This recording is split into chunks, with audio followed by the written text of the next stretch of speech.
Hi, I'm agronomist Greg Phillips, and today we're talking about spring fertilization. And this can pretty much cover any type of granular application, but I'm going to talk about fertilizer applications specifically. I'm going to give you a chart of where to set your spreader that will cover just about any product. I've got an insecticide, a lime, and two fertilizers here, but I'm going to cover all that. We're going to talk about a quick release versus, which is a water insoluble fertilizer, versus slow release water insoluble fertilizer.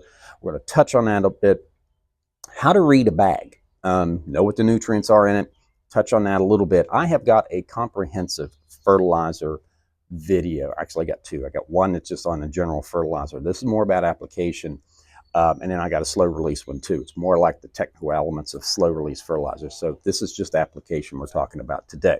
Now, going over nitrogen application specifically, and it varies from grass to grass. So some need more, some need less, and some are different times of the year, particularly versus warm season versus cool season grasses. And we're going to cover both because I have both in that I'm taking care of. How much nitrogen to put out per grass, and when to apply and when it is critical to put it out. So anyway, a few tricks, if you will, or things to do. I always go do's and don'ts. One, I would recommend, even if you use organics, to have, when you put it out, irrigate it in or have a rain come in. I've got rain coming in tonight, and I'm very confident it's going to come in. Check the radar. You can usually hop out and fertilize your yard right before a rainstorm.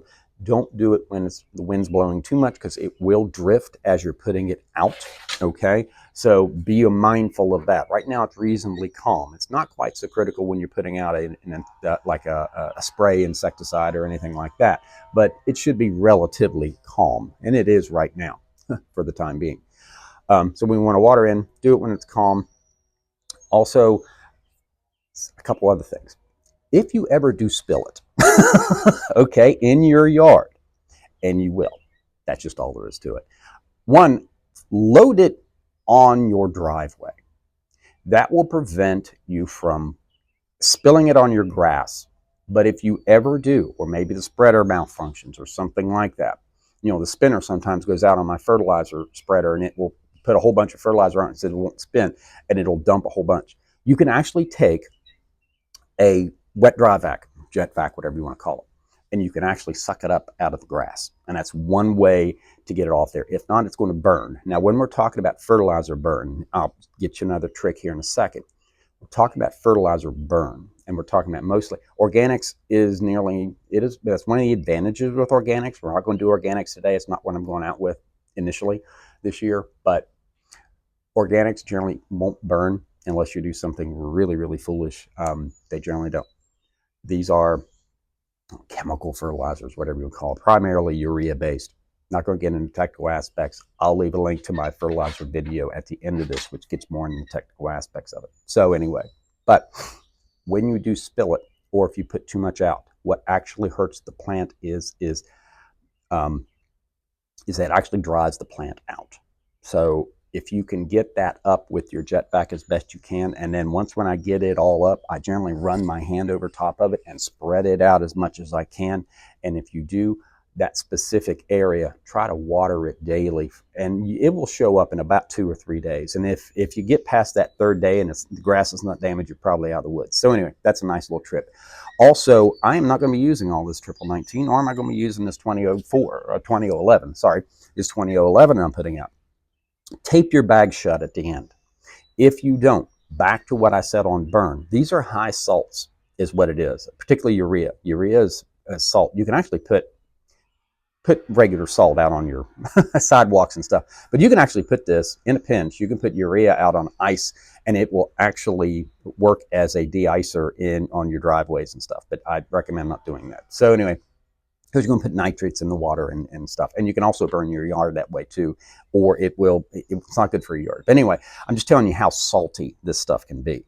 And it will actually absorb the atmospheric air. If I left this bag open and not taped, it will actually absorb it and come into clumps, and it will be no good, and then I'll have to toss it. And I'm tossing it into a landfill because it is almost impossible to spread it by then. So whenever you use your bags, as soon as you get them done, if you have any left, tape them up. It's not quite as critical as lime. This lime bag's been open for a long time. It's still great. The insecticide I have here, it's fine.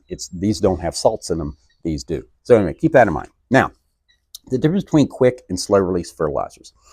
I will leave a link to slow release fertilizers. Not going to get into technical aspects. I just want to, there again, it's tap application, and also covered water insoluble fertilizers in that too.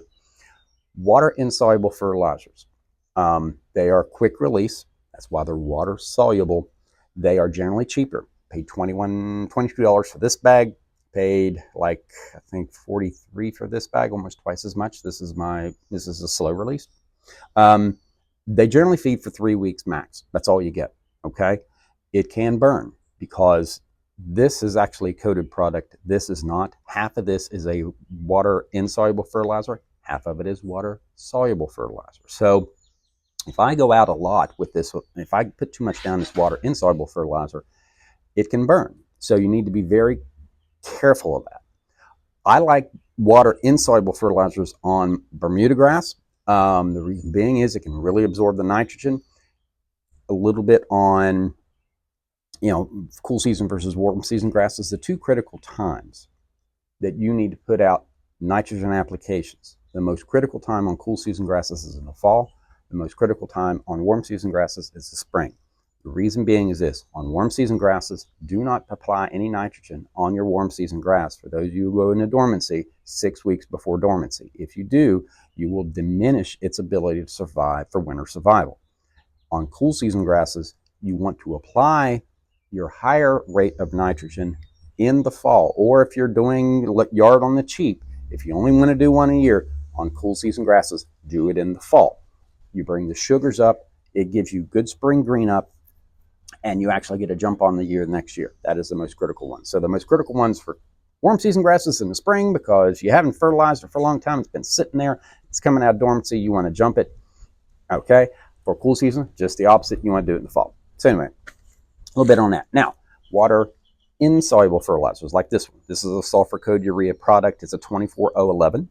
You will see on the back of the bag, we'll touch on this a little bit, it is 12% water insoluble nitrogen with a polymer sulfur-coated urea.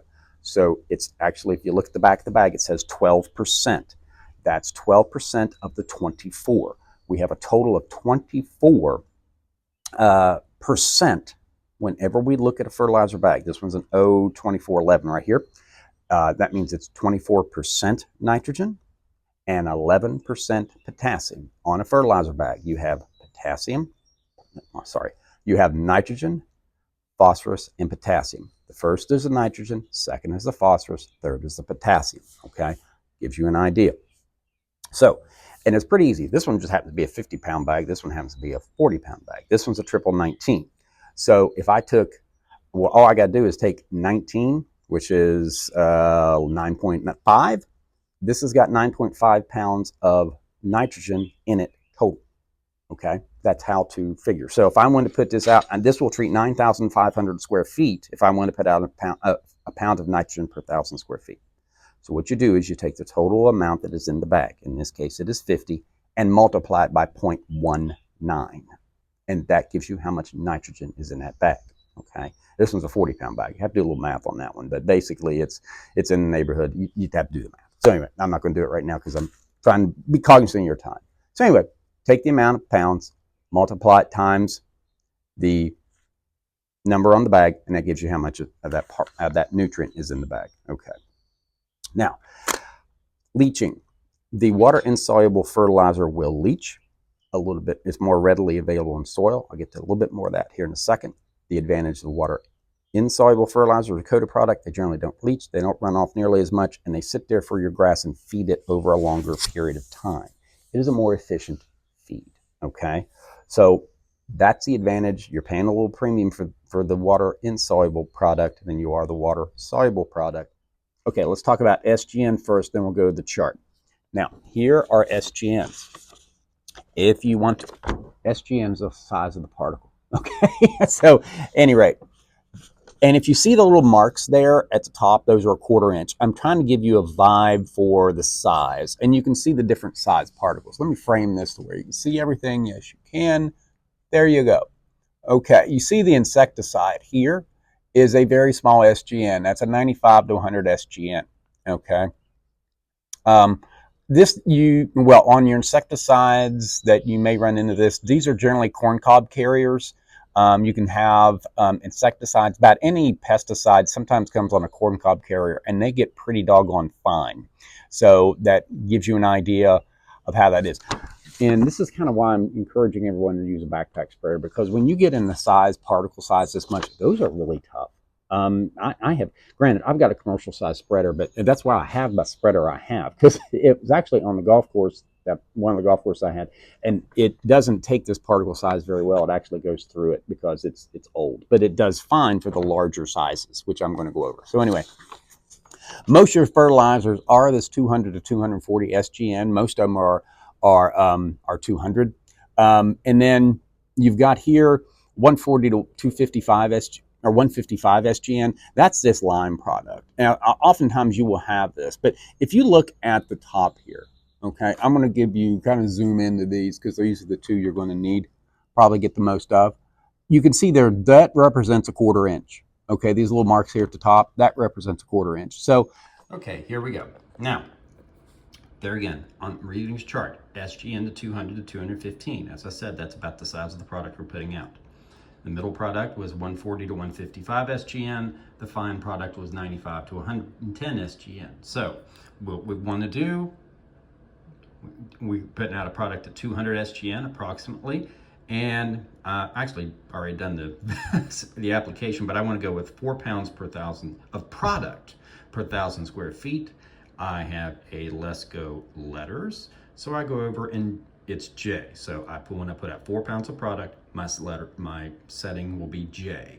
If I was putting out a 140 to 155 SGN product, that small size or that middle size, my setting would be I. So it's that simple. And this one's a fairly comprehensive list based on the SGN of the product, and it's very easy. And I will leave a link to this down in the comments so you can find it for your use. So anyway, so that's calibration. Now, as far as another do and don't, on that you see, I don't think that chart did. Some charts will have drop spreader on them. Don't ever use a drop spreader when you're putting out fertilizer, ever. You will not get it right. Won't happen. Don't use it. I also don't recommend those handheld spreaders. The reason being is they don't really, they don't hold enough. And what happens is, and what can happen, and this kind of goes back to my golf course days, but it's not quite as critical on home lawns. But if you guys are cutting your grass real tight, okay, and what I mean by tight, low height to cut, you missing or overlapping is going to show up fairly significantly. I have seen some pretty good stripes on golf greens, on golf fairways. I've seen them in hayfields where the spreader was not put out in a uniform way, and you get this nice green stripe of grass. And I'll show you a trick when I put out my fertilizer, how to hide this if you do mess it up.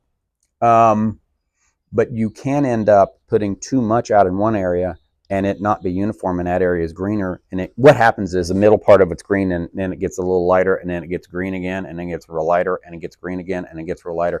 And it'll look like that for a very long time. And can happen, okay? You can avoid that by going in 2 directions. I candidly don't like going in 2 directions, but it's just, but you can't avoid that.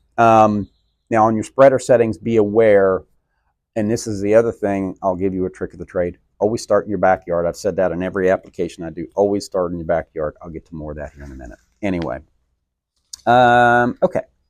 So also on fertilizer bags, I do not recommend going over anything percentages that is more than 25% of the nutrient that's in it. Your pure urea, for example, is a 4600. Yeah, 4600. Now, if you're going out, which is nitrogen, that's half that bag's nitrogen.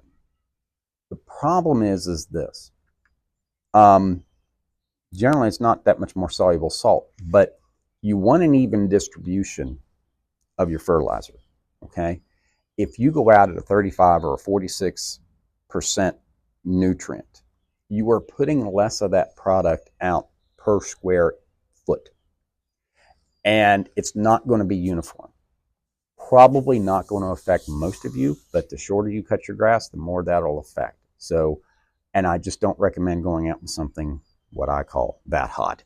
That is a very high amount of nitrogen, and you'll be putting out very little of it, and it won't distribute through your grass and give you a good uniform feed. So try to keep your whenever you select a bag of fertilizer, try to keep it below 25, definitely no more than 30, okay, percent of any nutrient you want out. So, now, I'll digress a bit. Some of the starter fertilizers do get up to 36% or maybe even higher. That's not too bad. I'm more talking about the nitrogen content than I am anything else.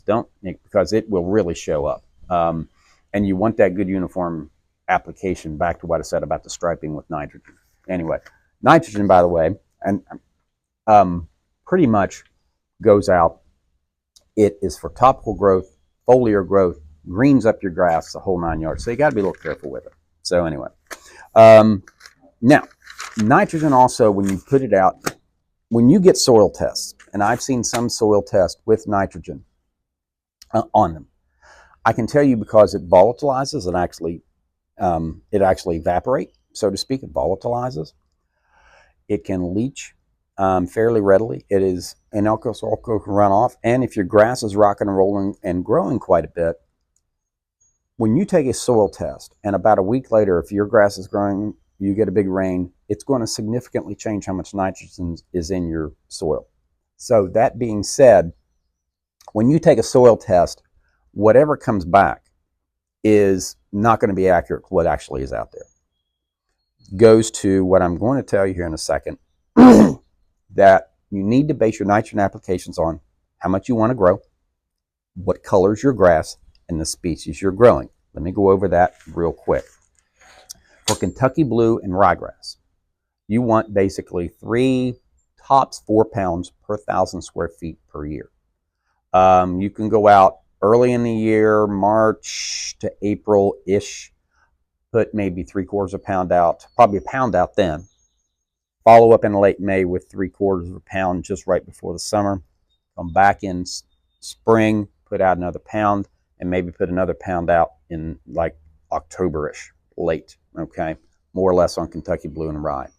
Tall fescue, about 3 pounds, probably could follow the same protocols, about 3/4 pound, 3/4 pound, 3/4 pound, 3/4 pound. That'll cover you out of the 4 applications. Ideally, you need a year. I'm only going to do 1 application this spring on both warm and cool season grasses. The reason being is if you put too much nitrogen out, you soup it up too much, you can get a more disease because you have a lot of new growth, and disease likes to attack new growth. And how are you going to mow it? That's one of the concerns that I had on golf courses, because I got to mow fairways twice a week. It rains 3 days, 4 days. I'm going to have a hot mess by the weekend to get everything ready to go for the weekend. So be aware of that, how much you want to mow. So that's why I'm only putting out a small amount. Centipede, for you warm season grass guys, very little nitrogen needed. You need maximum a pound per year, half pound per year is all you need. You can hit it in the spring, hit it again maybe in Augusty, maybe, depending on how hot it is and how dry it is. There again, 6 weeks before dormancy, don't feed it. Bermuda, my Bermuda can take 3 to 5 pounds of nitrogen per 1,000 square feet. I'm going to hit it with 3/4 pound now. I will probably hit it with another 3/4 pound sometime in late July. I'll hit it with another 3/4 pound probably sometime in August. Just kind of getting the vibe, and then that'll be it for me. St. Augustine, 2 to 4 pounds per 1,000 square feet.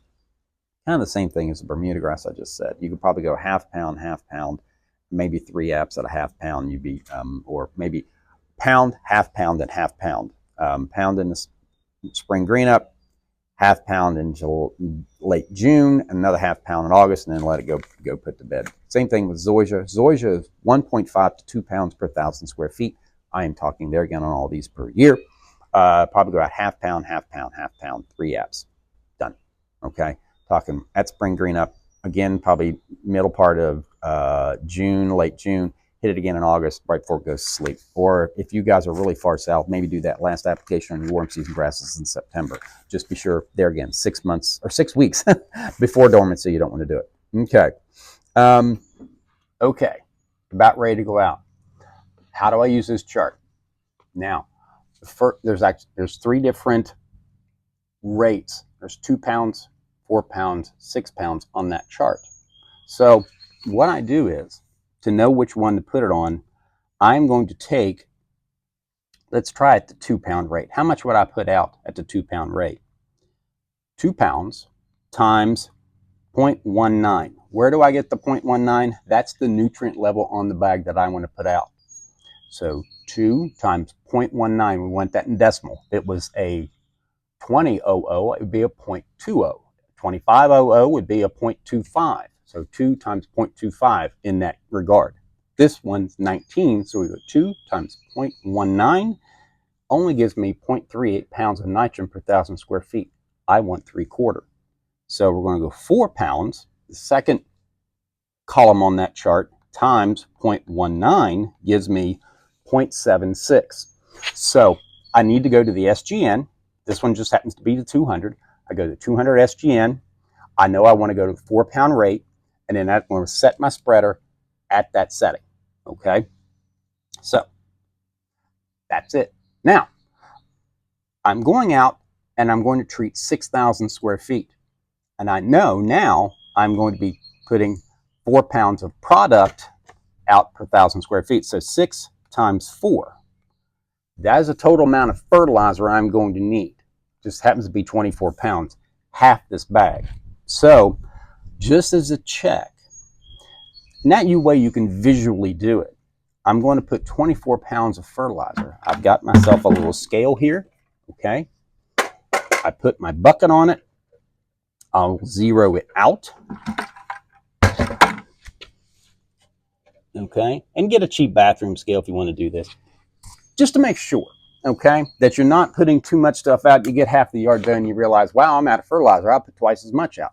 If you're going out to 3/4 pound rate, which is what I'm going at, generally that's not going to be that big of a deal, particularly with what we're putting out today. There again, on Bermuda grass with this quick release fertilizer, if you put out 1.5 pounds of Bermuda could probably take it. Same thing with the cool season grasses, so we have a water-insoluble fertilizer. Half of that's water-insoluble. It's not going to release right off the bat. So you're going to be safe. Once you get in that 1 pound, 1.5 pound rate, it gets a little dicey if you happen to mess up. So that's why I always recommend keep it below 1 pound per 1,000 for every application you have. So I'm going to fill this up with 25 pounds. Or if this is the first time you've done it, you can fill it up like 1 pound and then go with backyard, measure and make sure you've got it about where you want it, just to make sure if this is the first time you've done it. There again, always start in the backyard in case you have a problem.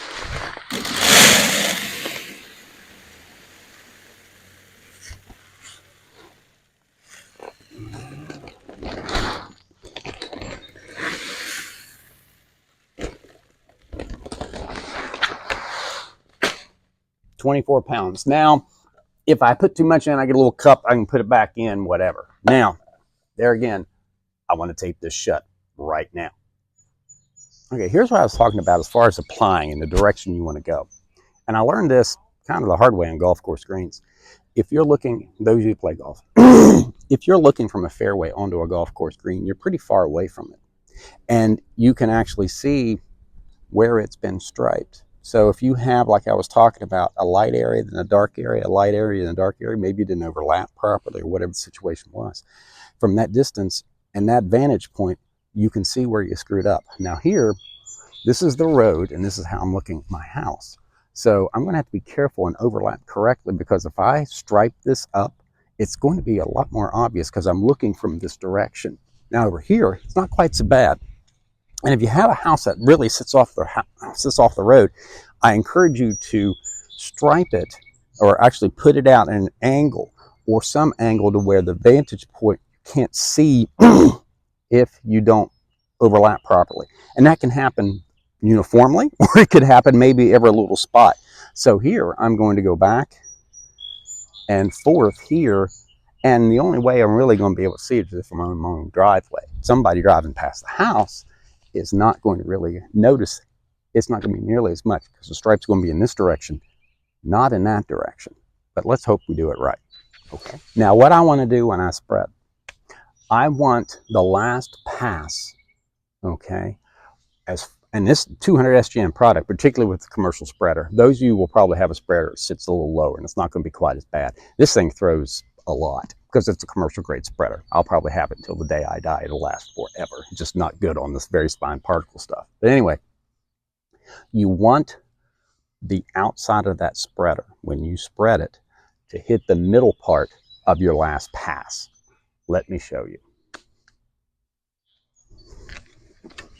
Okay, this is my first pass.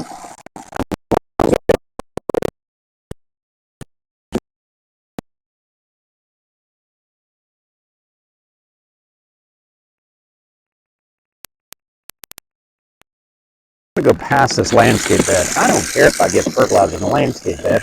It's just fertilizer in the landscape bed. But you can, I don't know if you can see it, but I am the far outside of I'm hitting the middle part right here. So my fertilizer that I'm putting out for the second one is actually hitting where the wheels are for my first pass. So that's how I make sure that I've got a good application and it's uniform throughout the entire yard. If I get too close, I'm going to have a green stripe right here. If I get too far, I'm going to have a yellow stripe or maybe just slightly off colored stripe right there. So I want this pass to hit the middle of the last pass. Okay, if you subscribe and hit the bell, you will get notifications on my YouTube channel and it will come up on your computer. Might sound that's annoying, but actually I keep my videos very current, meaning it's something you probably will need to be doing or doing in the next few weeks or something you need to be looking at, and it'll be a bit of a reminder, hey, you might want to be doing this. And I finally got some fertilizer out and now it's raining. That's why I had to kind of move in a little bit. So anyway, that was fairly successful application of fertilizer. My next video, I just did a video on grub control. Check out my channel. The grub video actually shows you a very effective grub control product and explains when to put it out and how to do grub control, which is one of the major problems that people have on their yards. If you go to the channel and find that, I just posted last week.